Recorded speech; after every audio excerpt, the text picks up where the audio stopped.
Hello, this is Josh Burns, and I'm here to do my video on the book I read, which is The Strawberry Girl.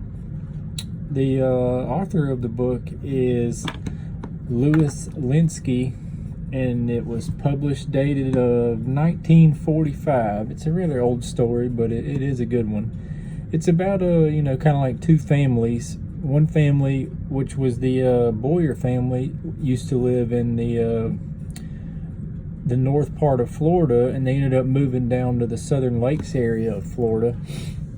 And their neighbors were the Slater's family. And in the story, the two families, they both were farmers. The Boyer family, they farmed. They harvested oranges, and their big crop was also strawberries.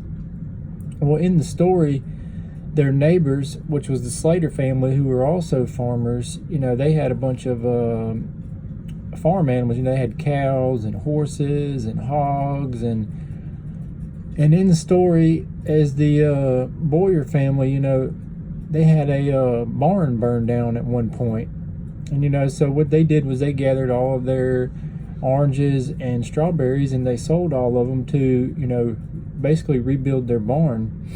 And as they farm their fruit, the Slater family, they just keep feuding with them a lot. Every time they turn around, their animals are on their property. So the Slater's animals keep coming to the Boyer's property. Their horses would get out and trample the strawberry crop, and the hog, had a small pig, and it got over there and tore up some of their stuff. So they tried all these different ways of trying to retain the animals to keep from coming onto their property, such as building a barbed wire fence and putting up a wooden fence. And no matter what they did, they couldn't keep the animals out. So they ended up at one point, the hog come over and they cut a notch out of the hog's ear, just trying to show the people that, hey, we're trying to keep your animals out, and we'd appreciate it if you'd kind of help us out here. But they showed no, and they just feuded back and forth. And towards the end of the story, I felt like it was kind of neat, because the two families, one family that was the Slater family, whose animals were always kind of a nuisance to the Boyer family, and they kind of had some problems between each other, but yet they come together. I feel like that, in a sense, it shows kids, even though you feud back and forth, it doesn't mean that you always can't get along.